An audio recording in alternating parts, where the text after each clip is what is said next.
Hi అండి, అందరికీ welcome to our channel Saanvi talks. అందరు ఎలా ఉన్నారు? మేమైతే చాలా బాగున్నాం.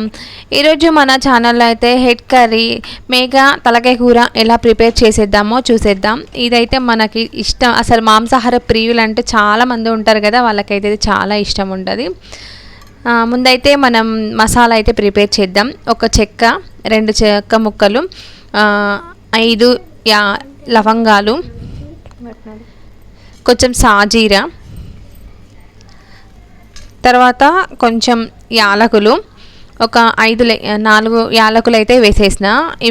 ఇవన్నీ పక్కన పెట్టేసుకోవాలి. ఇలా చేసేసుకున్నామంటే మసాలా అనేది చాలా బాగుంటుంది. బయట ఫంక్షన్లో తిన్న ఫీల్ అయితే వస్తుంది. ధనియాలు కొన్ని, ఒక పిరికెడన్ని, ఇవన్నీ తీసేసుకొని స్టవ్ పైన అయితే మంచిగా వేయించేసేసుకోవాలి.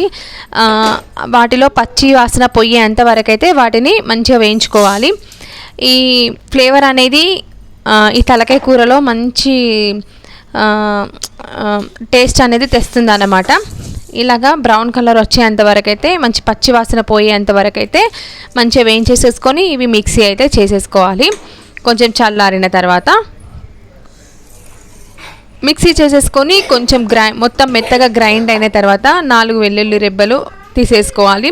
ఇవి మెత్తగా అయిన తర్వాత ఇవి తీసేసుకొని మిక్సీ చేసుకోవాలి. అలా అయినప్పుడే ఇవి కొంచెం పొరల్లాగా పైన తేలుతూ కనిపిస్తాయి అన్నమాట. ఈ మసాలా ఇలా పట్టుకుంటే చాలా టేస్టీగా ఉంటుంది అనమాట. అందుకే చివరిలో వేసాను. తర్వాత నేనైతే 1 కేజీ తలకాయ కూర అయితే తీసేసుకున్నానండి.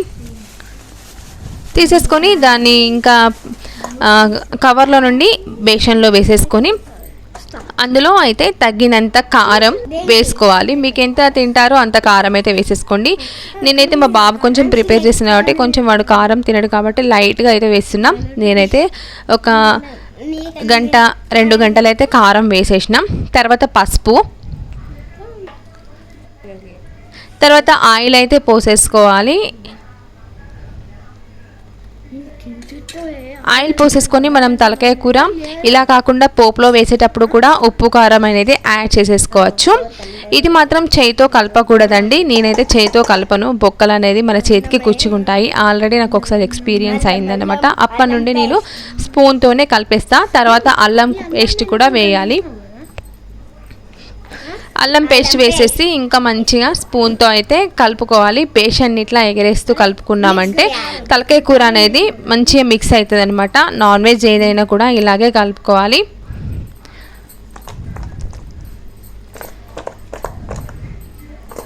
చాలా బాగుంటుందండి. ఇది పిల్లలకి పెట్టడం వల్ల వాళ్ళ బోన్స్ అనేవి చాలా గట్టిగా ఉంటాయి. మంత్లీ ఒక్కసారైనా ఈ కర్రీ అయితే ప్రిపేర్ చేసేసి పిల్లలకైతే పెట్టేసేయాలి. కొంచెం కలపనట్టు ఉంటుంది, కానీ మనం ఆయిల్లో వేసి కుక్కర్లో వేసేసినప్పుడైతే మంచిగా కలిసిపోతుంది. కొంచెం వేడికి గంటతోనే కలుపుకోండి, బొక్కలు అనేవి చేతికి కుచ్చుకుంటాయి. తర్వాత స్టవ్ అయితే ఆన్ చేసేసుకోవాలి. ఆన్ చేసేసుకొని కుక్కర్ అయితే పెట్టేసుకోవాలి. నేను కుక్కర్లో వండడం చూపిస్తున్నాను అనమాట. కుక్కర్లోనే కొంచెం తలకాయ కూర ఫాస్ట్గా అవుతుంది. తర్వాత దానిలో తగినంత ఆయిల్, ఇందాక మనం కూరలో పోసుకున్నాం కాబట్టి ఇందులో కొంచెం తక్కువ పోసుకున్నా సరిపోతుంది. తర్వాత ఇది మసాలా పువ్వు అంటారు కదా, ఆ పువ్వు, 2 ఆకులు, 1 టమాటా, పచ్చిమిరపకాయలు ఇవి వేసి మంచిగా బ్రౌన్ కలర్ వచ్చేంత వరకే వేయించేసుకోవాలి. తర్వాత ఏంటంటే నేను ఒక 2 ఆనియన్స్ అయితే కట్ చేసి పెట్టేసుకొని మిక్సీ పెట్టుకున్నా.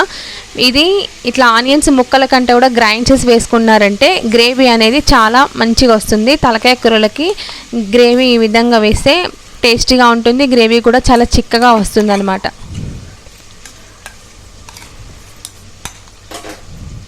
ఇది కూడా ఆనియన్ పచ్చితనం పోయేంత వరకు అయితే మంచిగా వేయించేసుకోవాలి.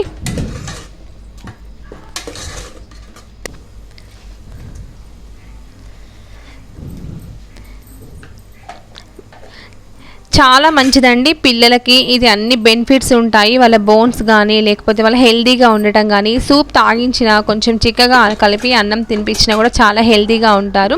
తర్వాత ఇందాక మనం అన్ని కలిపి పెట్టుకున్నాం కదా తలకాయ కర్రీ కూర, ఇది ఇందులో అయితే పోపులో అయితే వేసేసుకోవాలి. కలిపి పెట్టుకున్న దాన్నంతా పోపులో అయితే వేసేసి మంచిగా కలుపుకోవాలండి. మనం ఈ విధంగా చేసినాం అనుకోండి తలకాయ కూర అనేది చాలా టేస్టీగా ఉంటుంది. తర్వాత ఒక పావు గంట సేపు అయితే ఇలాగ మూత అయితే పెట్టేసేయాలి. పావు గంట తర్వాత ఒకసారి తీసి అయితే ఒకసారి కలుపుకోవాలి. మంచిగా కలపాలి. మనం కింది నుండి కలపకపోతే కూర అనేది కింద అడుగంటినట్టు అయితే వస్తుందన్నమాట. గ్యాస్ కొంచెం స్లిమ్లో పెట్టేసుకొని నేనైతే ఒక 2 చెంబుల నీళ్ళు అయితే పోసేసుకున్నా. తలకాయ బొక్కలు అనేది ఉడకాలి కాబట్టి కొంచెం నీళ్ళు అంటే కూరని బట్టి నీళ్ళు కొంచెం పీసెస్ మురిగేంత వరకు అయితే వాటర్ అయితే పోసేసుకోవాలి. పోసేసుకున్న తర్వాత ఇంకా ఒకసారి కలిపేసి ఇందాక మనం పట్టుకున్న మసాలా ఉంది కదా, ఫస్ట్ ముందు మసాలా ప్రిపేర్ చేసేసుకున్నాం కదా, ఈ మసాలా అనేది ఇందులో వేసేసుకోవాలి. చాలా అంటే చాలా టేస్టీగా ఉంటుందండి ఈ మసాలా అనేది. ఫంక్షన్ టేస్ట్ వస్తుందన్నమాట. తర్వాత తగినంత ఉప్పు మాత్రం వేసేసుకోవాలి. ఉప్పు కొంచెం తక్కువైనా పర్వాలేదు, ఎక్కువ కాకుండా చూసుకోండి. ఎందుకంటే సాల్ట్ తక్కువైనా మనం కర్రీ తర్వాత తినేటప్పుడు వేసేసుకోవచ్చు. తక్కువైతే కొంచెం ఎక్కువైతే ప్రాబ్లం అవుతుంది. నేనైతే 2 టేబుల్ స్పూన్స్ ఉప్పు అయితే వేసేసుకున్నా. తర్వాత మొత్తం గంటతో అయితే కలిపేసేసుకొని ఇంకా కుక్కర్ మూత అయితే పెట్టేసుకోవాలి. కుక్కర్ మూత పెట్టేసుకొని నేనైతే 8 విజిల్స్ వచ్చేంత వరకు అయితే ఉడికించేసుకున్నాం. కొంచెం తలకాయ కూరకి విజిల్స్ ఎక్కువ వస్తేనే బాగుంటుంది. మళ్ళీ పిల్లలు ఏంటంటే కొంచెం పీసెస్ గట్టిగా ఉంటే తిన్నారు కాబట్టి కొంచెం మెత్తగా ఉడికేంత వరకు అయితే కుక్కర్లో ఉడికించుకున్నాం. తర్వాత మూత తీసి చూసా కర్రీ అయితే రెడీ అయితే అయిపోయింది. ఫస్ట్ చూస్తే ఇలాగా ఉంటుంది కానీ మన నాన్ వెజ్ కర్రీ ఏంటంటే ఒక 1 అవర్ తర్వాత పులుసు అనేది చిక్కగా అవుతుంది. తర్వాత కొత్తిమీర అయితే వేసేసుకొని ఒకసారి అయితే కలుపుకోవాలి. అంతేనండి, మనకి తలకాయ కూర చాలా టేస్టీగా రెడీ అయిపోతుంది. ఈ వీడియో కనుక మీకు నచ్చినట్టయితే మన ఛానల్ సబ్స్క్రైబ్ చేయడం మర్చిపోకండి.